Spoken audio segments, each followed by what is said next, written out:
Beating up over the thing to remember. The scene starts to crumble to the sound of the drums. Oh boy, there ain't no need to fight a silent ring. It ain't no big thing, just show. Assalamualaikum warahmatullahi wabarakatuh. Perkenalkan, nama saya Gagah Wardianto dari Prodi Akuntansi Sektor Publik, jurusan Bisnis Angkatan 2022. Perkenalkan, nama saya Siti Aisyah, NIM D42220787.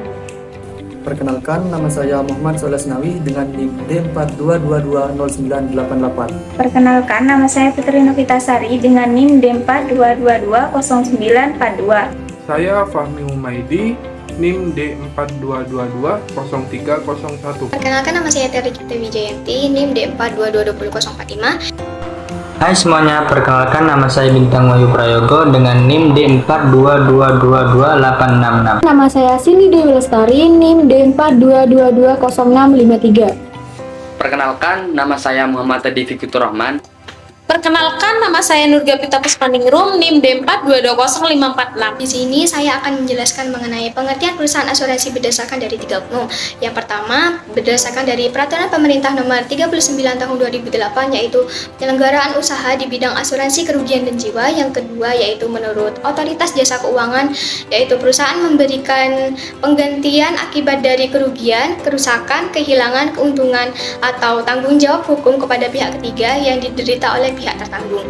Yang ketiga, secara sederhananya, yaitu perusahaan asuransi ialah lembaga keuangan yang melindungi perusahaan dari kerugian dengan mendapatkan timbal balik dari premi pembayaran asuransinya tersebut. Perusahaan asuransi terdiri dari beberapa fungsi. Yang pertama, melindungi perusahaan dari kebangkrutan atau kerugian. Berarti bahwa perusahaan mengalihkan sebagian atau seluruh resiko bisnisnya kepada perusahaan asuransi. Karena perusahaan asuransi adalah penanggung risiko bagi perorangan maupun perusahaan. Maka perusahaan dapat mengasuransikan aset, harta benda, maupun tenaga kerjanya agar mendapat kompensasi jika terjadi suatu hal yang tidak diinginkan atau tidak terduga. Dengan melakukan hal ini, maka risiko kerugian dapat diminimalkan. Ini dilakukan dengan membeli polis asuransi yang sesuai dengan risiko yang dihadapi oleh perusahaan. Dengan memiliki asuransi, perusahaan dapat mengurangi dampak finansial yang timbul dari kejadian yang tidak diinginkan. Yang kedua, pemberian ganti rugi yang sesuai dalam fungsi perusahaan asuransi. Di sini merujuk pada komitmen perusahaan asuransi untuk membayar klaim dengan jumlah yang adil dan sesuai dengan ketentuan polis asuransi yang telah disepakati.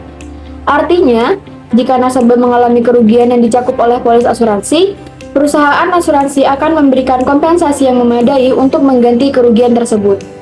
Fungsi perusahaan asuransi adalah juga sebagai sarana untuk membantu perekonomian nasional, karena membuat orang atau perorangan bahkan perusahaan dapat bangkit lebih cepat setelah terjadi kerugian atau musibah. Bayangkan bila orang tersebut tidak memiliki asuransi, mungkin ia akan membutuhkan banyak dana guna menutup kerugian. Keempat, yaitu sebagai lembaga investasi. Perusahaan asuransi menginvestasikan premi yang mereka terima dari nasabah untuk mendapatkan pengembalian yang menguntungkan. Investasi ini membantu perusahaan asuransi untuk memenuhi kewajiban klaim mereka serta mencapai keuntungan. Fungsi yang terakhir yakni pengalihan risiko. Fungsi ini merujuk pada proses di mana individu atau entitas bisnis mentransfer risiko tertentu kepada perusahaan asuransi dengan membayar premi. Ini memungkinkan individu atau perusahaan untuk melindungi diri dari kerugian finansial yang besar yang mungkin terjadi akibat kejadian yang tidak terduga. Sebagai imbalannya, nasabah membayar premi kepada perusahaan asuransi sebagai kompensasi atas perlindungan yang diberikan. Ini berarti bahwa dengan membeli polis asuransi, nasabah mengalihkan risiko tertentu yang terkait dengan kejadian tidak terduga kepada perusahaan asuransi. Misalnya, seseorang yang memiliki mobil dapat membeli polis asuransi mobil. Dengan melakukan hal itu, individu tersebut mentransfer risiko kecelakaan atau kerusakan mobil kepada perusahaan asuransi tersebut. Jika terjadi kecelakaan ataupun kerusakan yang mencakup dalam polis asuransi, perusahaan asuransi akan membayar klaim untuk mengganti kerugian yang dialami oleh nasabahnya. Baik, itu tadi beberapa fungsi terkait perusahaan asuransi. Di sini saya akan menjelaskan tentang peraturan perusahaan asuransi. Peraturan perusahaan asuransi yang akan saya jelaskan ada 3. Untuk yang pertama, yaitu Undang-Undang Nomor 40 tahun 2014 tentang perasuransian, di mana peraturan ini mengatur tentang penyelenggaraan usaha asuransi, tata kelola perusahaan asuransi, produk asuransi, dan pemasaran produk asuransi.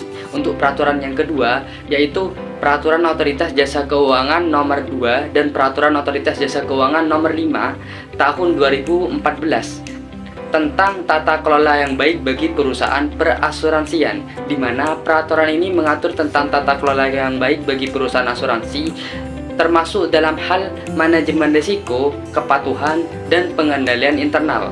Untuk yang ketiga, Peraturan Otoritas Jasa Keuangan Nomor 23 dan Peraturan Otoritas Jasa Keuangan Nomor 5 Tahun 2015 tentang produk asuransi dan pemasaran produk asuransi.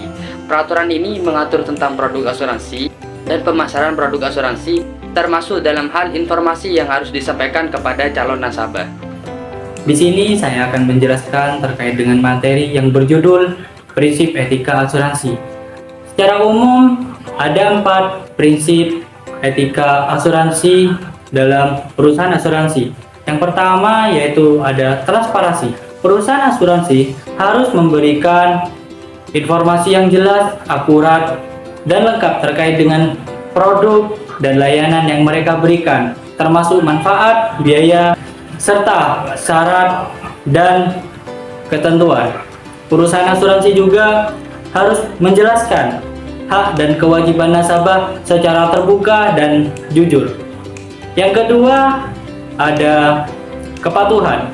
Perusahaan asuransi harus mematuhi peraturan dan standar yang ada di negara tempat mereka beroperasi, termasuk perpajakan, akuntansi, dan pengawasan.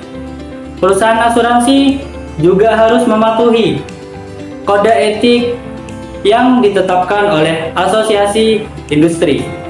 Yang ketiga yaitu ada tanggung jawab sosial. Perusahaan asuransi harus bertanggung jawab atas dampak sosial dari kegiatan yang mereka lakukan. Perusahaan asuransi juga harus berkontribusi dengan pembangunan berkelanjutan, kesejahteraan sosial, dan lainnya. Perusahaan asuransi juga harus menghindari praktik-praktik yang dapat merugikan. Dan yang keempat yaitu integritas. Perusahaan asuransi harus berperilaku adil, jujur, dan dapat dipercaya dalam transaksi dan interaksi dengan nasabah. Perusahaan asuransi harus menghormati data dan informasi yang diberikan nasabah untuk mencegah penyalahgunaan dan penyaluran yang tidak sah. Perusahaan asuransi juga harus mencegah dan menangani konflik kepentingan pribadi, korupsi, atau tidak etis lainnya. Ini saya akan menjelaskan tentang apa itu peran perusahaan asuransi. Peran perusahaan asuransi sendiri di sini ada 5. Yang pertama, memberikan perlindungan finansial. Perusahaan asuransi memberikan perlindungan finansial kepada nasabahnya dari kerugian atau risiko tertentu, seperti kecelakaan, sakit, atau kerugian harta benda. Yang kedua, memanajemen risiko. Perusahaan asuransi membantu dalam manajemen risiko dengan menyediakan kebijakan asuransi yang dapat merinci risiko yang dapat ditanggung oleh perusahaan tersebut.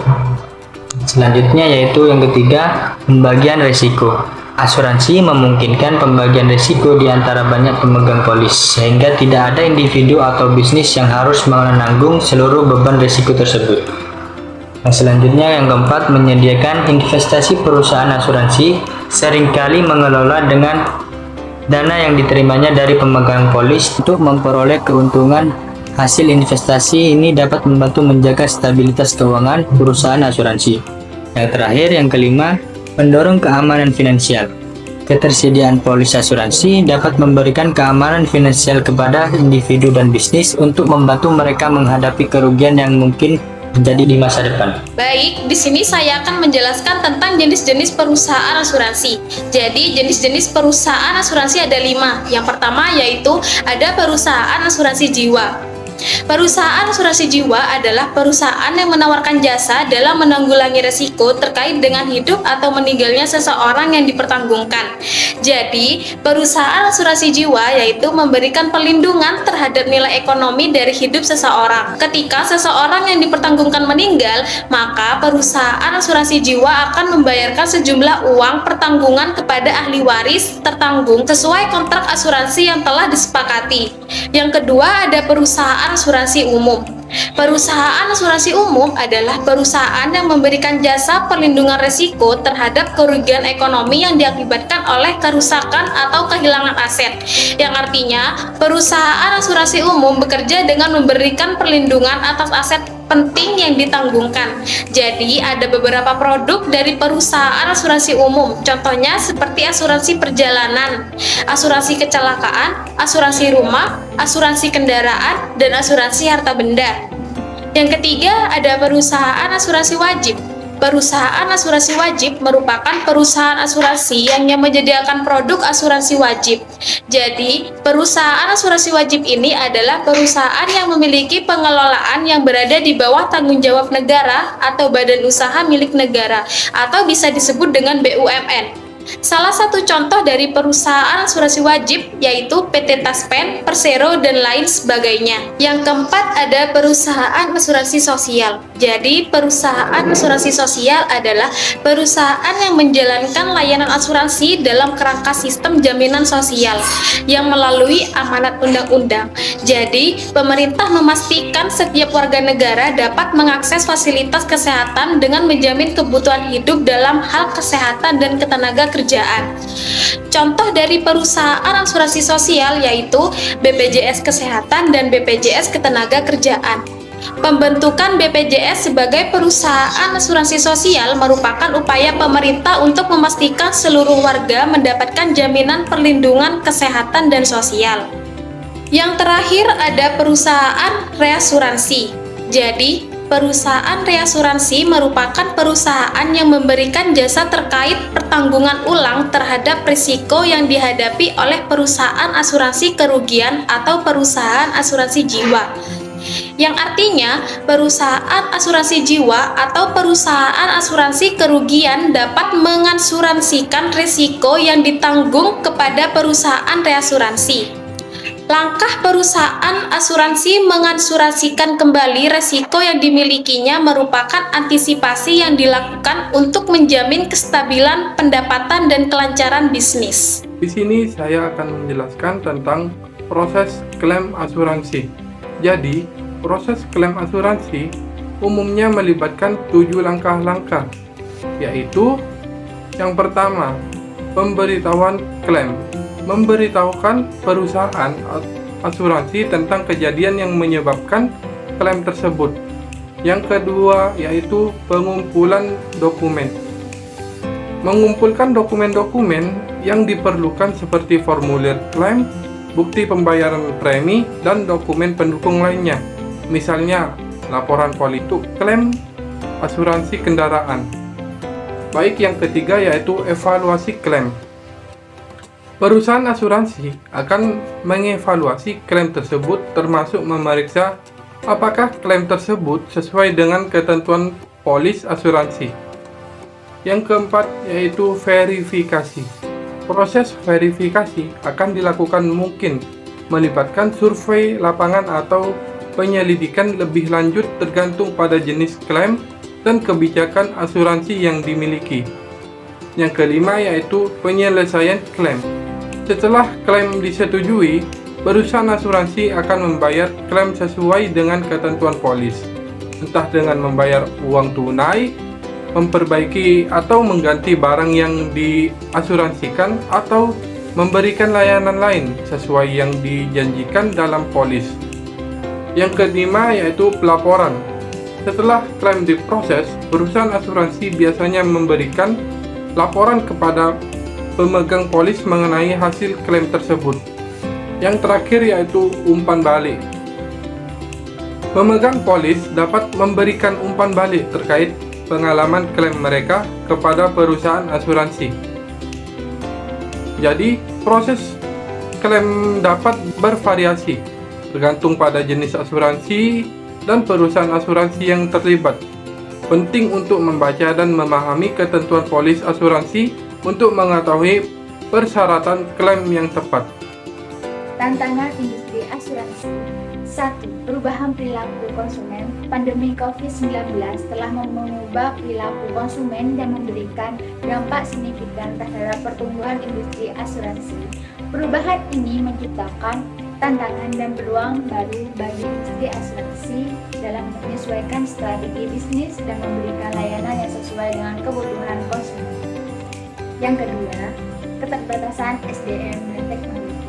Industri asuransi juga diharapkan pada keterbatasan sumber daya manusia dan teknologi terhadap kekurangan tenaga ahli di bidang aktuaria serta perlunya peningkatan penggunaan teknologi sistem informasi untuk mengikuti perkembangan era digital. 3. Regulasi dan peran tarif. Tantangan lainnya adalah adanya regulasi yang membatasi terjadinya peran tarif di industri asuransi ini. Hal ini mempengaruhi persaingan dan inovasi produk asuransi. 5. Rendahnya penetrasi. Rendahnya penetrasi industri asuransi di masyarakat.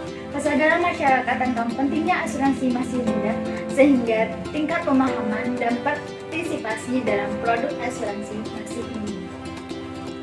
Di sini saya akan menjelaskan mengenai peluang dalam industri asuransi. Yang pertama, terdapat pertumbuhan pasar, di mana pertumbuhan pasar ini merupakan peluang yang sangat signifikan dalam industri asuransi. Dengan populasi yang besar, maka semakin besar pula potensi untuk meningkatkan partisipasi masyarakat dalam produk asuransi. Semakin banyak masyarakat yang menyadari pentingnya melindungi diri dari risiko finansial, maka semakin meningkat pula permintaan akan produk asuransi. Peluang yang kedua yaitu teknologi digital, di mana perkembangan teknologi digital memberikan peluang dalam industri asuransi untuk meningkatkan efisiensi operasional, memberikan layanan yang lebih cepat dan mudah, serta mengembangkan produk-produk inovatif yang sesuai dengan kebutuhan masyarakat. Peluang yang ketiga yaitu tingkat inklusi dan literasi asuransi, di mana tingkat inklusi dan literasi asuransi di Indonesia masih rendah, namun masih terdapat potensi untuk terus meningkat. Dengan kesadaran masyarakat akan manfaat perlindungan asuransi, maka industri asuransi dapat memanfaatkan peluang ini untuk memberikan layanan yang lebih baik serta meningkatkan partisipasi masyarakat dalam produk asuransi. Peluang yang terakhir yaitu kolaborasi dengan industri lain, di mana industri asuransi ini dapat menjalin kerjasama dengan industri lain seperti perbankan dan layanan kesehatan untuk memberikan layanan yang lebih baik, mengembangkan produk yang signifikan, serta memberikan nilai tambah bagi. Saya di sini akan menjelaskan tentang contoh asuransi. Untuk yang pertama yaitu asuransi kesehatan. Asuransi kesehatan adalah asuransi yang memberikan perlindungan finansial untuk biaya perawatan kesehatan, termasuk biaya rawat inap, operasi, dan pemeriksaan medis. Jadi, ketika karyawan ataupun pegawai mengalami kecelakaan ataupun musibah lainnya yang membutuhkan pengobatan dan pemeriksaan medis, maka karyawan atau pegawai tersebut mendapatkan asuransi kesehatan dari perusahaan tempat ia bekerja. Nah, untuk contoh yang kedua yaitu asuransi kendaraan. Asuransi kendaraan yaitu asuransi yang memberikan perlindungan finansial untuk kerusakan atau kehilangan kendaraan akibat kecelakaan, pencurian, ataupun bencana alam. Maksudnya, apabila karyawan ataupun pegawai mengalami kecelakaan dan kendaraannya mengalami kerusakan, maka karyawan tersebut berhak untuk mendapatkan asuransi kendaraan berupa servis kendaraan bermotor. Nah, untuk asuransi yang ketiga yaitu asuransi pendidikan. Asuransi pendidikan adalah jenis asuransi yang membantu menjamin biaya pendidikan anak, termasuk biaya pendaftaran, SPP, dan biaya ekstrakurikuler. Ini merupakan produk asuransi yang bertujuan untuk menjamin masa depan anak, terutama ketika orang tua terkena risiko seperti meninggal dunia atau kesehatan yang menimpa mereka. Pada asuransi pendidikan dapat dimulai sejak anak lahir hingga usia 17 tahun, dengan target utama di usia 0 sampai 10 tahun.